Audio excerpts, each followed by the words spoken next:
I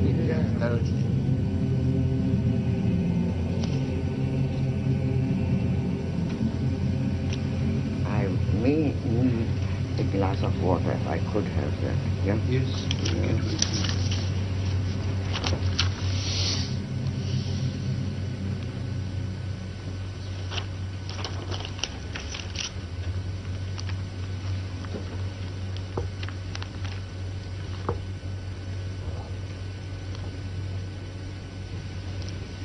Vous êtes arrivé dans ce pays en 1941, vous veniez d'Europe, vous y vivez donc depuis 32 ans. Quand vous arrivez en Europe, quelle est votre impression dominante? Mon impression dominante, well, see, this is not a nation state. America is not a nation state. Mon impression dominante, c'est que l'Amérique n'est pas un État-nation. Et les Européens ont beaucoup de mal à comprendre ce simple fait qu'ils devraient pourtant théoriquement connaître.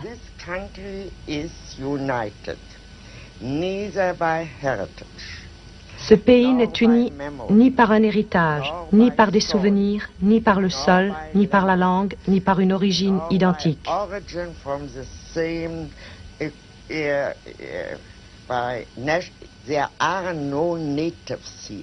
Il n'y a pas d'Américains authentiques ici, les Indiens mis à part. Tout le reste, ce sont des citoyens, et ces citoyens ne sont unis que par une seule chose, et c'est beaucoup. On devient citoyen des États-Unis par simple acceptation de la Constitution.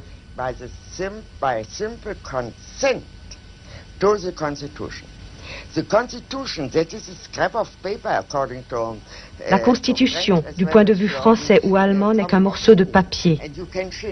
On peut la modifier. Mais ici, c'est un document sacré. C'est le souvenir constant d'un acte unique et sacré. L'acte de fondation des États-Unis. La fondation a consisté à réunir en un tout des minorités ethniques et des régions entièrement disparates, sans pour autant niveler et faire disparaître ces différences.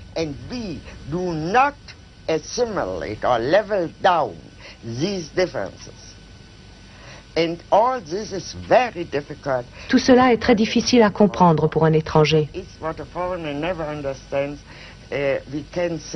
Nous pouvons donc dire que dans ce système politique, c'est la loi qui règne et non pas les hommes. Jusqu'à quel point ceci est vrai et a besoin d'être vrai pour le bien du pays, j'ai failli dire de la nation, pour le bien de l'ensemble des États-Unis d'Amérique, pour la République, à vrai dire. Durant les 10 années qui viennent de s'écouler, l'Amérique a connu une vague de violence politique marquée par l'assassinat du président, de son frère, par la guerre du Vietnam, par l'affaire de Watergate. Pourquoi l'Amérique peut-elle surmonter des crises qui, en Europe, auraient abouti à des changements de régime, voire à des troubles intérieurs très graves?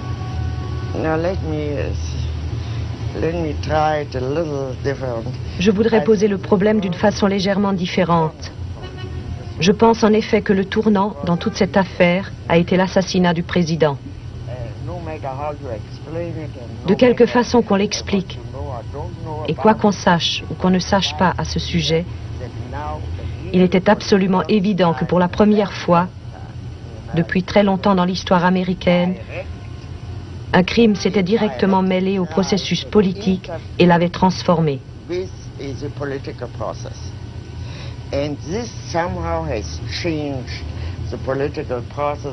Vous savez que d'autres assassinats ont suivi.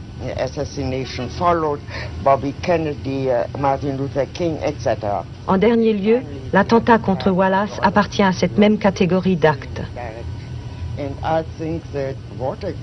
L'affaire du Watergate a révélé l'une des plus profondes crises constitutionnelles que l'Amérique ait jamais connues. Et quand je dis crise constitutionnelle, c'est beaucoup plus important ici qu'en France. Une crise constitutionnelle en France. Je ne sais pas combien vous avez eu de constitutions depuis la Révolution, mais pour autant que je me souvienne, au moment de la Première Guerre mondiale, vous en aviez eu 14. Je ne veux pas entrer dans les détails, vous savez cela sans doute beaucoup mieux que moi. Ici, par contre, il n'y a qu'une constitution. Et cette constitution est en vigueur depuis près de 200 ans. Le contexte est donc entièrement différent. C'est toute la structure du système politique qui est en jeu.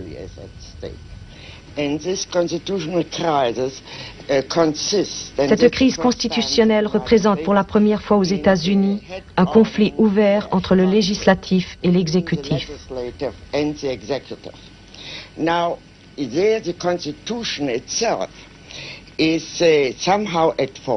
Ici, c'est la Constitution elle-même qui est en partie responsable. Les pères fondateurs ne pensaient pas que la tyrannie puisse surgir de l'exécutif, parce qu'ils ne voyaient dans celui-ci rien d'autre que la simple exécution de ce qu'avait décidé le législateur.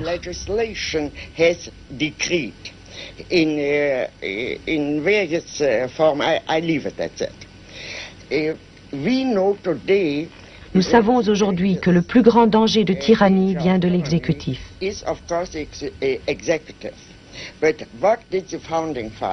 Mais si nous prenons à la lettre l'esprit de la Constitution, que pensaient les pères fondateurs?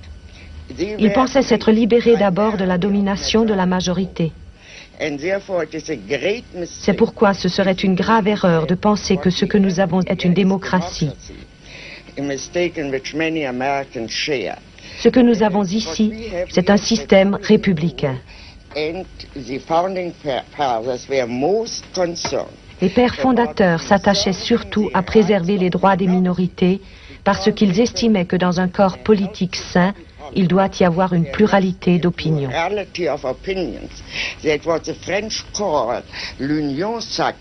Ce que les Français appellent l'union sacrée était précisément pour eux ce dont il ne fallait pas. Ce serait déjà une sorte de tyrannie et le tyran pourrait très bien être une majorité.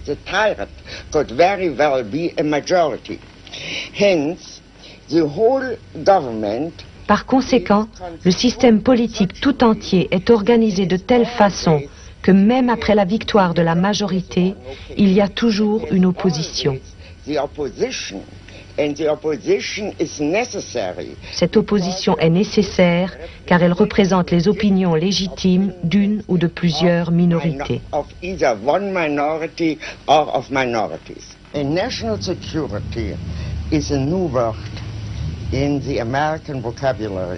La sécurité nationale est une notion nouvelle dans le vocabulaire américain.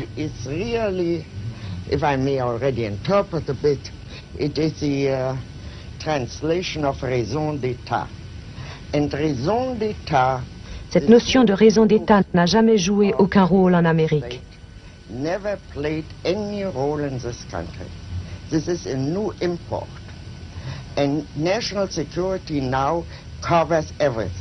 La sécurité nationale couvre maintenant toutes sortes de délits.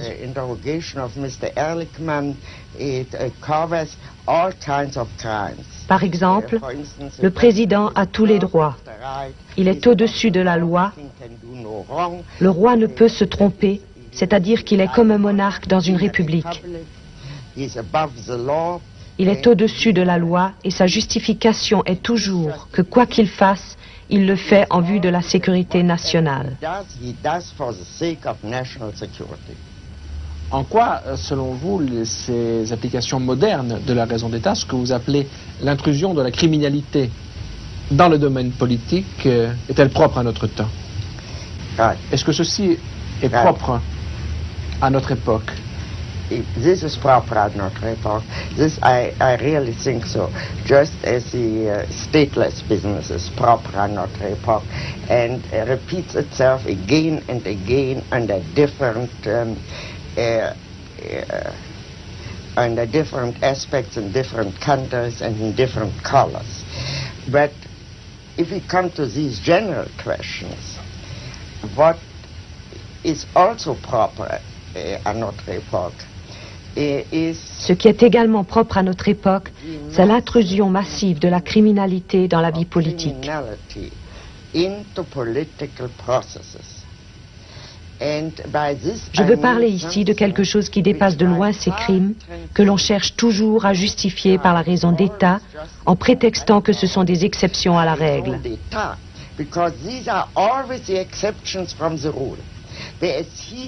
Ici, au contraire, nous sommes soudain confrontés avec un style d'action politique qui est en lui-même criminel. Ce n'est plus une exception à la règle. Ils ne disent pas « nous sommes dans une situation d'une telle urgence qu'il nous faut brancher tout le monde sur une table d'écoute ».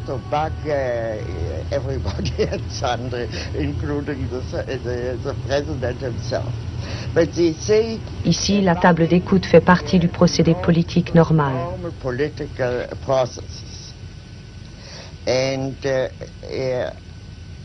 the same as they don't say we will once burglar. Ils ne disent pas non plus nous cambriolons exceptionnellement les bureaux d'un psychiatre et nous ne le ferons jamais plus.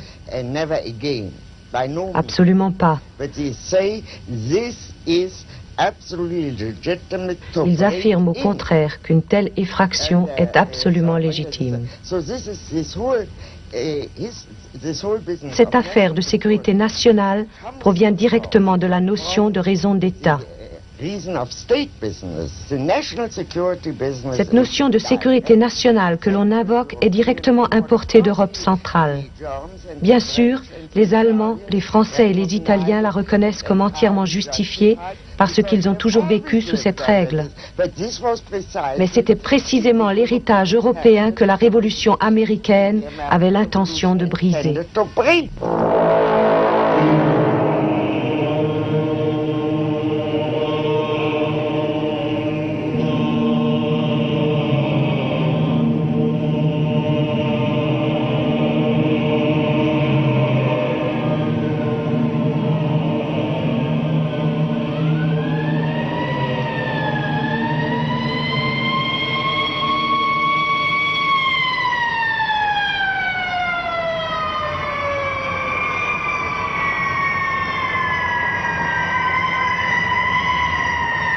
Dans votre essai consacré aux documents du Pentagone, vous décrivez la psychologie de ceux que vous appelez les spécialistes de la solution des problèmes, qui étaient à l'époque les conseillers du gouvernement américain. Et vous dites, les spécialistes de la solution des problèmes ont été définis comme des hommes très sûrs d'eux-mêmes et qui semblent rarement douter de leur aptitude à s'imposer. Ils ne se contentaient pas de faire preuve d'intelligence, mais se targuaient en même temps de leur rationalisme, de leur amour de la théorie, de l'univers purement intellectuel, leur faisant rejeter tout sentimentalisme à un point assez effrayant. Et vous ajoutez... May I interrupt you here? I think that's enough. I have a very good example. Dans les documents du Pentagone, il y a un très bon exemple de cette mentalité scientifique envahissante.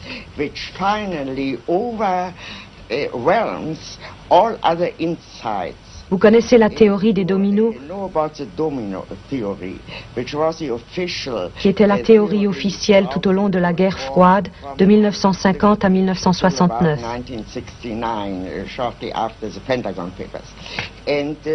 La vérité est que parmi les intellectuels très sophistiqués qui avaient écrit les documents du Pentagone, très rares étaient ceux qui croyaient en cette théorie des dominos. Au plus haut poste du gouvernement, il n'y avait que 2 ou 3 personnes qui y croyaient vraiment. Et ce n'était pas exactement parmi les plus intelligents.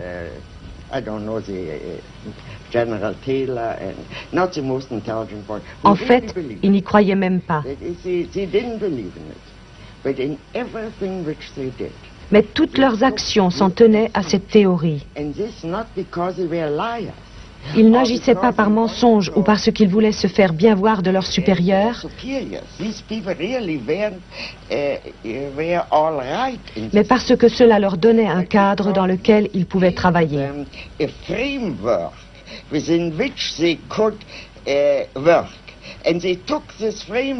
Ils avaient adopté ce cadre tout en sachant qu'il était en contradiction avec les événements et les analyses qui leur prouvaient chaque matin que ce point de vue était tout simplement faux. that these assumptions were simply factually wrong. They took it because they didn't have any other framework. Notre siècle me semble dominé par une persistance de modes de pensée fondés sur le déterminisme historique. Yes, and I think this has very good reasons. This belief in this historical necessity. Il y a de très bonnes raisons à cette croyance en la nécessité historique. Really an open question is the following. We don't know the future. Nous ne connaissons pas l'avenir. Acts into the future. Tout le monde agit en vue de l'avenir et personne ne sait ce qu'il fait parce que l'avenir se fait.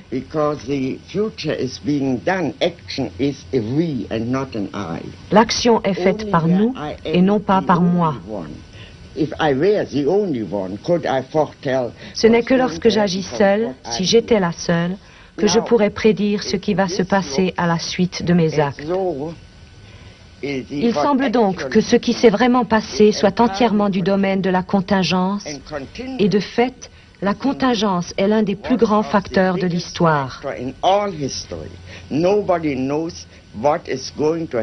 Personne ne sait ce qui va arriver simplement parce qu'il y a tant de choses qui dépendent d'une énorme quantité de facteurs variables, c'est-à-dire du hasard.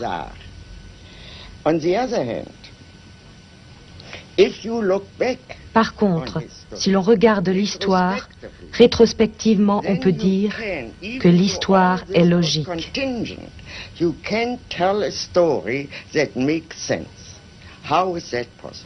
Comment cela a-t-il été possible? C'est le véritable problème de toute philosophie de l'histoire. Comment est-il possible qu'après coup, il semble toujours que les choses n'auraient pas pu se passer autrement?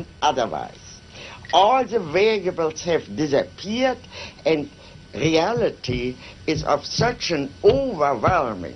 La réalité a un impact si puissant que nous ne pouvons pas prendre la peine d'envisager une variété infinie de possibilités.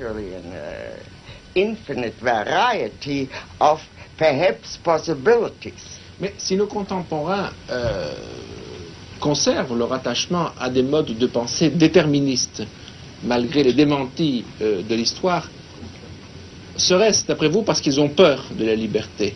Parce qu'ils ont peur de l'imprévu? Mais ils ne le disent pas. S'ils le disaient, on pourrait immédiatement ouvrir le débat. Si seulement ils disaient « nous avons peur », par exemple.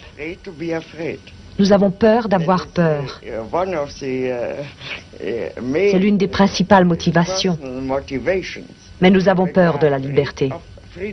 Est-ce que vous imaginez en Europe un ministre, voyant sa politique sur le point d'échouer, commander à une équipe d'experts extérieurs à l'administration une étude dont le but serait de savoir les décisions extérieures de l'administration? They were taken from everywhere. Oui. C'est cela, mais également avec des personnes extérieures à l'administration. Est-ce que donc vous imaginez un ministre européen dans la même situation commander une telle étude pour savoir comment cela est arrivé? Of course not. Pourquoi? Because of reason of state. À cause de la raison d'État. Il aurait immédiatement commencé à dissimuler ses erreurs. L'attitude de McNamara était différente. J'ai cité au début de mon essai sur les documents du Pentagone l'un de ses propos. Ce n'est pas un très joli spectacle que de voir la première des superpuissances tuer ou blesser chaque semaine des milliers de non-combattants. Comment en sommes-nous arrivés là? C'est là une attitude américaine et cela montre que la situation était encore saine parce qu'il y avait encore un McNamara qui voulait en tirer un enseignement.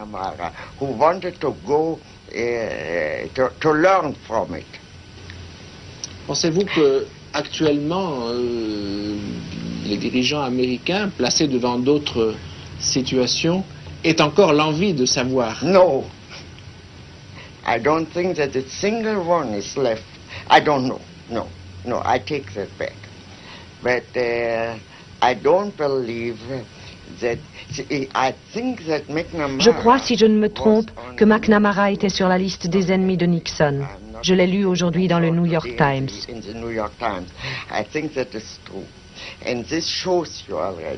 Cela vous montre déjà que toute cette attitude n'existe plus dans la vie politique américaine au niveau le plus élevé.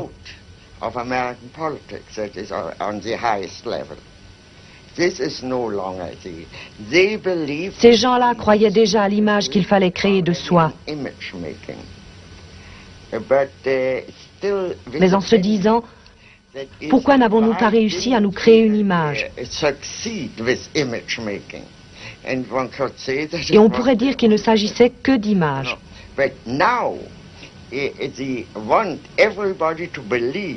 Mais maintenant, ils veulent que tout le monde croie à leur image et que personne ne regarde au-delà. Nous entrons alors dans un univers politique tout à fait différent. Alors, donc, après ce que le sénateur Fulbright appelait l'arrogance du pouvoir, après ce que l'on pourrait nommer l'arrogance du savoir, un troisième stade qui serait l'arrogance tout court. Yes, I don't know whether it's l'arrogance tout court.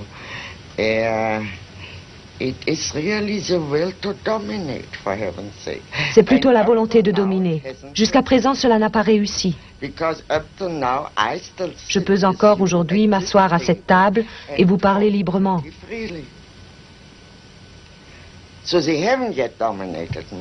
Donc ils ne m'ont pas encore dominé et je n'ai pas peur. J'ai peut-être tort. Je me sens parfaitement libre dans ce pays. Morgenthau a appelé toute l'entreprise de Nixon la révolution avortée. Nous ne savons pas encore si elle a avorté. Il a peut-être dit cela de façon prématurée, mais on peut certainement dire une chose, elle n'a pas non plus été couronnée de succès. Mais ce qui menace à notre époque, c'est l'idée que les buts de la politique sont illimités. Le libéralisme, tout de même, repose, je crois, sur l'idée que la politique a des objectifs limités. Est-ce qu'à notre époque, l'arrivée au pouvoir d'hommes, de mouvements qui s'assignent des objectifs illimités n'est pas la plus grande menace? J'espère que je ne vous choquerai pas si je vous dis que je ne suis pas du tout sûr d'être une libérale. Je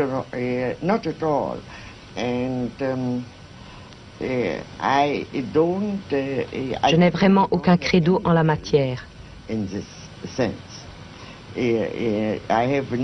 Je ne professe pas de philosophie politique que je pourrais résumer par un terme en isme.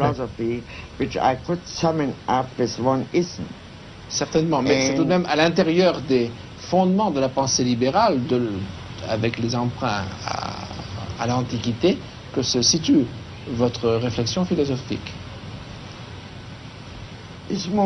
Diriez-vous que Montesquieu est un libéral? Would you say that, all the people whom I take into account throughout the Middle Age, moi je me sers où je peux. And I take whatever I can.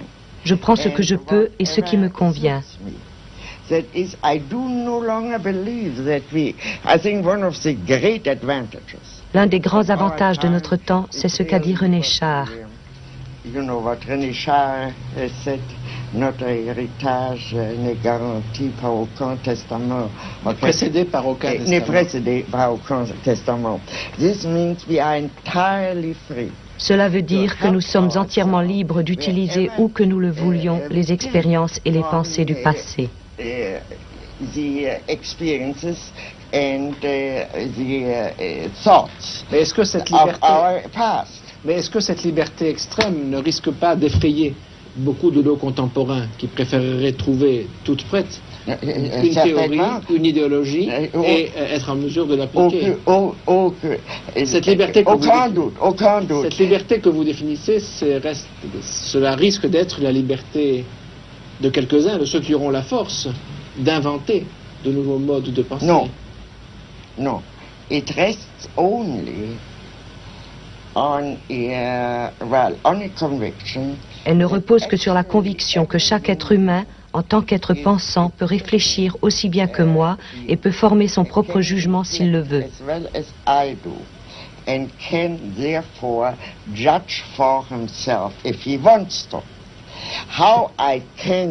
Ce que je ne sais pas, c'est comment faire naître ce désir en lui.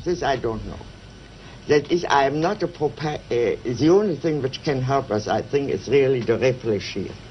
And to think always means to think. Réfléchir, cela signifie de toujours penser de manière critique. Et penser de manière critique, cela signifie que chaque pensée sape ce qu'il y a en fait de règles rigides et de convictions générales.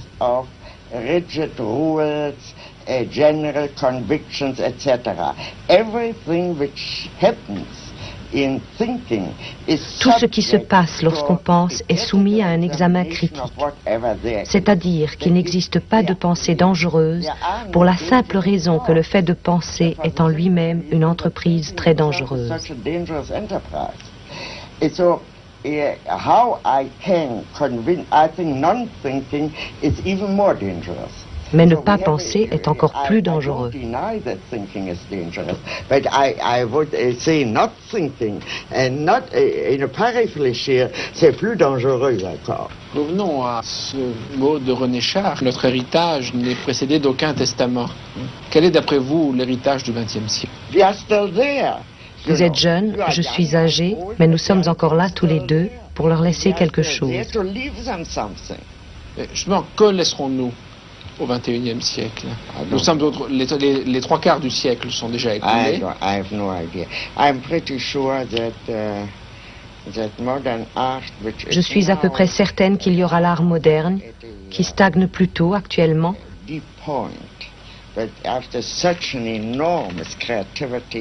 Mais après la grande créativité des 40 premières années de ce siècle, notamment en France, il est naturel qu'il se produise un certain épuisement.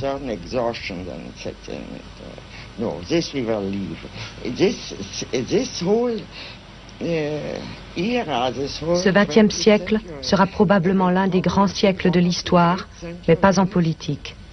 Vous parliez de... Et l'Amérique? No. Pourquoi? You know, this country, you need a certain amount of tradition. Il n'y a pas de tradition artistique américaine? No, not a great one. A great one in poetry. En poésie, oui. In novels. Dans le roman, en littérature. Etc. But mais la seule chose qu'on puisse vraiment mentionner, c'est l'architecture. Ces bâtiments de pierre sont comme des tentes de nomades pétrifiés.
Vous avez traité à plusieurs reprises dans votre œuvre de l'histoire moderne des Juifs et de l'antisémitisme.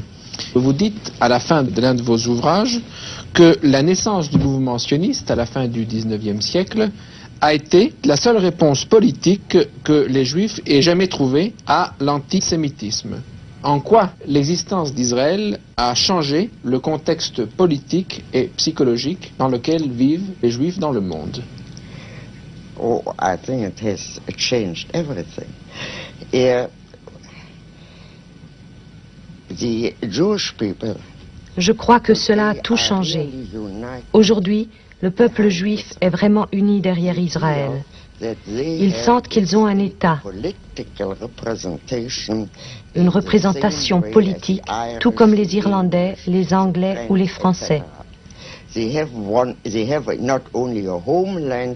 ont non seulement une patrie, mais ils ont un État-nation et leur attitude tout entière envers les Arabes dépend pour une grande part d'une identification que les Juifs venant d'Europe centrale ont toujours faite, instinctivement et sans réfléchir. L'État doit être nécessairement un État-nation.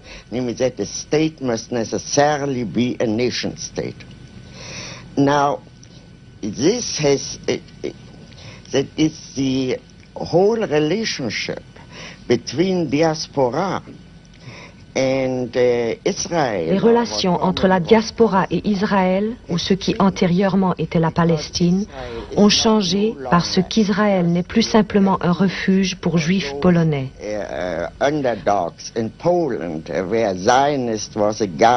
Un sioniste était alors un homme qui essayait d'obtenir de l'argent des juifs riches pour les pauvres juifs polonais. Mais aujourd'hui, Israël est le représentant du peuple juif dans le monde entier. Que cela nous plaise ou non, c'est une autre question.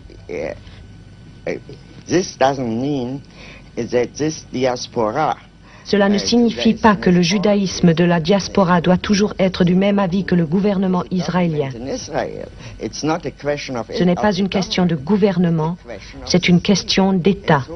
Tant que cet État existera, il sera évidemment ce qui nous représente aux yeux du monde. Justement, un auteur français, Georges Friedman, a écrit il y a une dizaine d'années un livre intitulé « Fin du peuple juif », point d'interrogation, où il concluait qu'à l'avenir, il y aurait d'un côté un nouvel État-nation israélienne et de l'autre côté, dans les pays de la diaspora, des juifs qui s'assimileraient et perdraient peu à peu leurs caractéristiques propres. Cette hypothèse sounds very plausible, and I think it's quite wrong. Cette hypothèse semble très plausible et je crois qu'elle est tout à fait fausse. Dans l'Antiquité, lorsque l'État juif existait encore, il y avait déjà une grande diaspora juive. Au cours des siècles, à travers un très grand nombre de formes différentes de gouvernement et d'État, les Juifs, le seul peuple de l'Antiquité qui ait survécu à travers les millénaires, n'ont jamais été assimilés.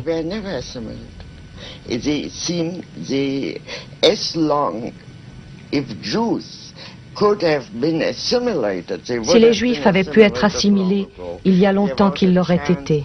Il y a eu une occasion pendant la période espagnole, il y en a eu une autre pendant la période romaine,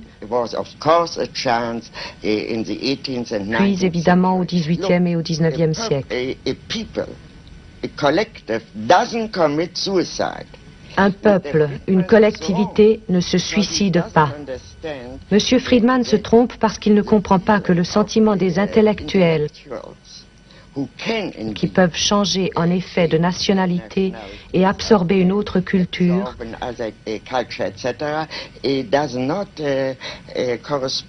ne correspond pas au sentiment du peuple dans son ensemble et particulièrement pas à celui d'un peuple qui a été créé par des lois que nous connaissons. Que signifie pour les Juifs l'assimilation dans la société américaine? Well, in the sense in which we spoke of assimilated Jewry. Il n'y a pas d'assimilation à une culture. To the surrounding culture doesn't exist. Would you kindly tell me to Voulez-vous avoir l'obligeance de me dire à quoi les Juifs devraient s'assimiler ici? Aux Anglais, aux Irlandais, aux Allemands, aux Français? Alors, lorsque l'on dit que les Juifs américains sont très américanisés, non seulement américains, mais américanisés, à quoi fait-on allusion? One means is a way of life. Tous ces Juifs sont d'excellents citoyens américains.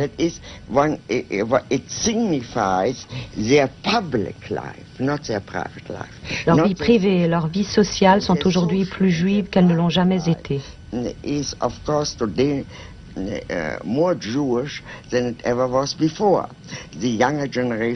Ainsi, un grand nombre de jeunes apprennent l'hébreu, même si leurs parents l'ont oublié depuis longtemps.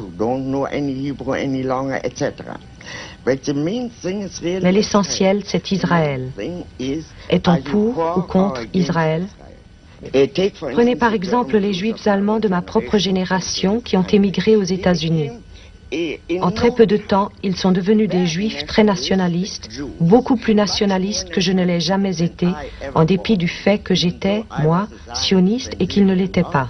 Je n'ai jamais dit « je suis allemande », j'ai toujours dit « je suis juive ». Mais maintenant, à quoi s'assimilent-ils? À la communauté juive. Puisqu'ils étaient habitués à l'assimilation, ils se sont assimilés à la communauté juive d'Amérique. Avec la ferveur de nouveaux convertis, ils sont devenus ultranationalistes et pro-israéliens. À travers l'histoire, ce qui a assuré la survie du peuple juif, cela a été essentiellement un lien de nature religieuse. Nous sommes à une époque où l'ensemble des religions connaissent une crise et où le lien religieux tend à s'affaiblir. Dans ces conditions, qu'est-ce qui, à l'époque contemporaine, fait l'unité du peuple juif à travers le...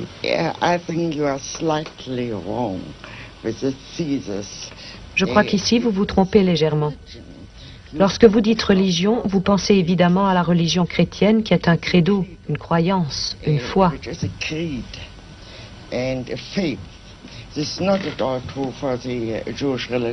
Cela n'est absolument pas le cas pour la religion juive. C'est une religion nationale dans laquelle religion et nation coïncident. Vous savez que les Juifs, par exemple, ne reconnaissent pas le baptême des Juifs convertis au christianisme. Tout se passe comme si cet acte n'existait pas. D'après la loi juive, un Juif reste toujours Juif. La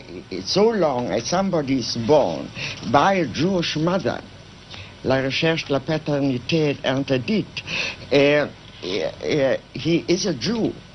Une personne née de mère juive est juive.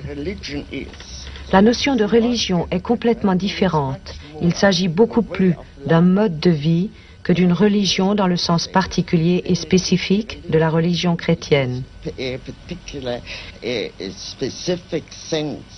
Of the Christian religion. I remember, for instance, I had a Jewish instruction. J'ai eu une éducation juive et je me souviens lorsque j'avais environ 14 ans, je me suis révoltée contre notre professeur et j'ai voulu le choquer. Je me suis levée et j'ai dit « Je ne crois pas en Dieu ». Il m'a alors répondu « Personne ne vous le demande ».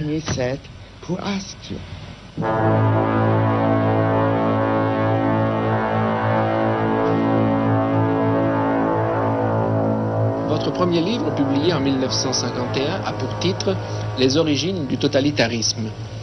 Dans ce livre, vous avez voulu non seulement décrire un phénomène, mais aussi l'expliquer. D'où cette question, qu'est-ce pour vous que le totalitarisme? Oui, enfin, let me start with making certain distinctions. Je voudrais commencer par faire certaines distinctions sur lesquelles tout le monde n'est pas d'accord. Tout d'abord, une dictature totalitaire n'est ni une simple dictature, ni une simple tyrannie.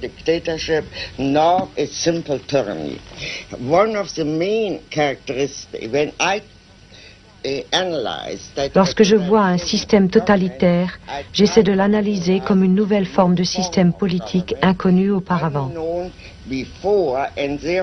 Pour cela, j'essaie d'énumérer ses caractéristiques principales.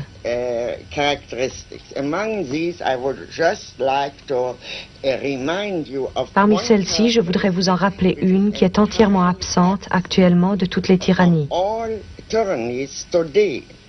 And that is the role of the innocent. Il s'agit du rôle des innocents, des victimes innocentes. Sous Staline, il n'était pas nécessaire de faire quoi que ce soit pour être déporté ou pour être exécuté.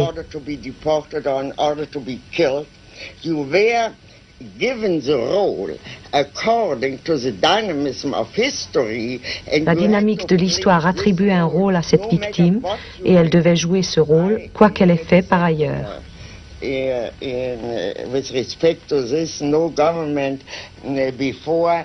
Auparavant, aucun gouvernement n'a tué des gens pour avoir dit oui. Généralement, un gouvernement ou un tyran tuait les gens parce qu'ils disaient non. Now, I was reminded by a friend that something very similar. Un de mes amis m'a rappelé qu'une idée très similaire avait été énoncée en Chine il y a plusieurs siècles. Les hommes qui ont l'impertinence d'approuver ne valent pas mieux que ceux qui désobéissent et s'opposent. And this, of course, is the quintessential sign of totalitarianism. C'est là, bien évidemment, l'essence du totalitarisme.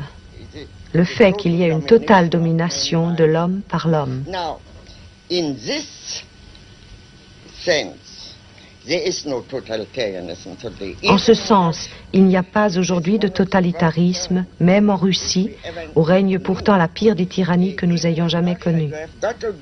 Il faut faire quelque chose pour qu'on vous envoie en exil ou dans un camp de travail ou dans un asile psychiatrique.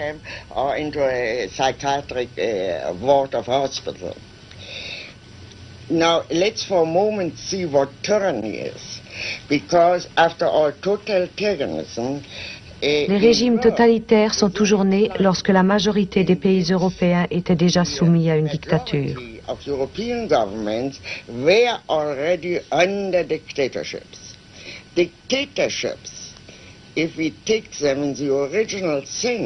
La dictature, dans le sens original du concept et du mot, n'est pas une tyrannie.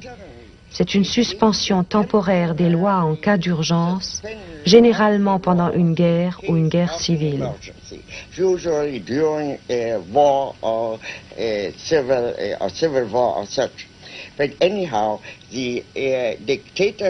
La dictature est limitée dans le temps, la tyrannie ne l'est pas. And these, I think, really are important enough to pay attention to. Lorsque j'ai écrit mon livre sur Eichmann à Jérusalem, l'un de mes principaux objectifs était de détruire la légende de la grandeur du mal, de la force démoniaque.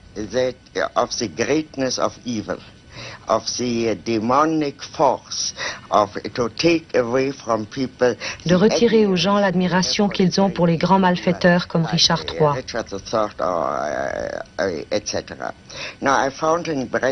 J'ai trouvé dans Brecht la réflexion suivante. Les grands criminels politiques doivent à tout prix être mis à nu et surtout être livrés au ridicule.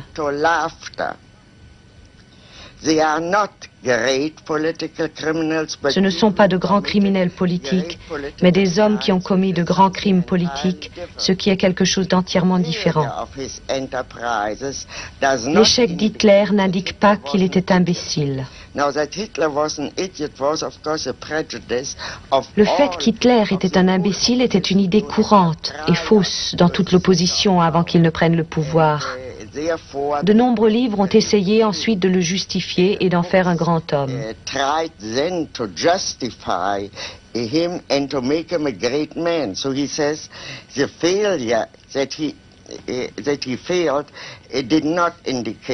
Le fait qu'il ait échoué n'indique pas qu'Hitler était un imbécile et l'envergure de ses entreprises n'en fait pas un grand homme.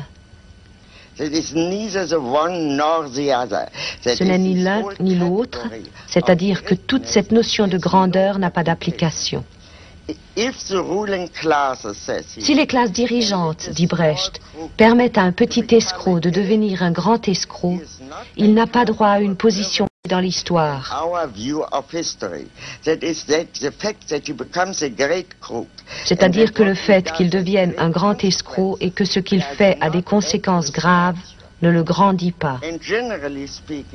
Puis il dit, sur un plan général et de façon abrupte, on peut dire que la tragédie traite des souffrances de l'humanité d'une façon moins sérieuse que la comédie.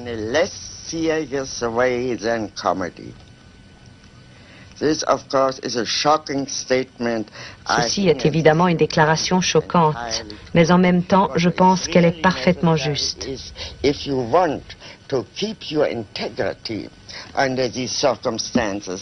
l'on veut garder son intégrité en de telles circonstances, on ne peut le faire que si l'on se souvient, quoi qu'il fasse, et même s'il a tué 10 millions de personnes, ce n'est qu'un clown. Lorsque vous avez publié votre livre sur le procès Eichmann, cet ouvrage a provoqué des réactions très violentes. Pourquoi cette réaction?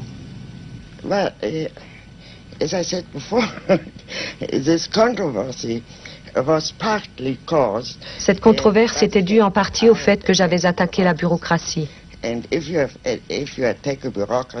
Si l'on attaque une bureaucratie, il faut s'attendre à ce qu'elle se défende, qu'elle vous attaque, qu'elle essaie de vous rendre la vie impossible.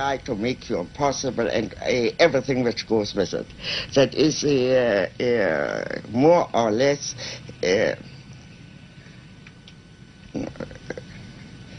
dirty political business. C'est plus ou moins une vilaine affaire politique. Cela, je pouvais le comprendre. Mais supposons qu'il n'ait pas organisé cette campagne. Malgré cela, l'opposition à ce livre aurait été très forte parce que des Juifs ont été offensés, et par là, je veux dire des personnes que je respecte vraiment et que je peux comprendre. Ils étaient surtout offensés par ce que dit Brecht, par le rire.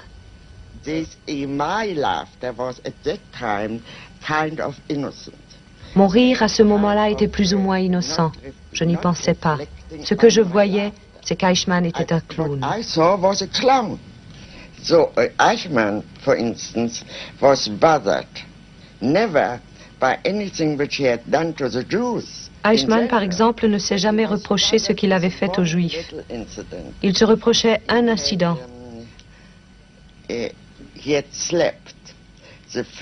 Il avait giflé le président de la communauté juive de Vienne pendant son interrogatoire.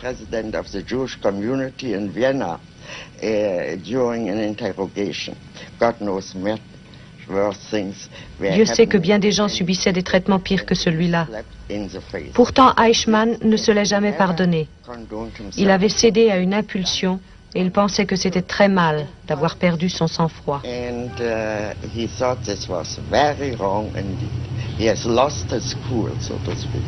Pourquoi pensez-vous que nous voyons en effet apparaître toute une littérature qui, s'agissant notamment du nazisme, décrit de façon souvent romancée ces chefs, leurs forfaits, et essaye de les humaniser, somme toute, et ainsi indirectement de les justifier. Pensez-vous que de telles publications est une raison purement commerciale, ou pensez-vous qu'elles aient une signification plus profonde?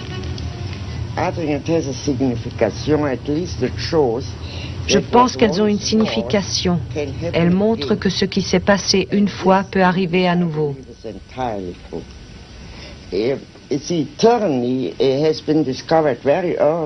La tyrannie est connue depuis très longtemps.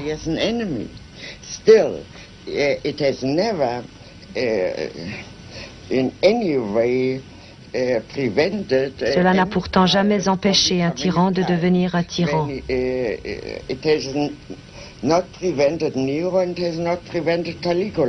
Cela n'a empêché ni Néron ni Caligula. Et Néron et Caligula n'ont pas empêché des exemples récents tels que l'intrusion massive de la criminalité dans la vie politique. Qu'en pensez-vous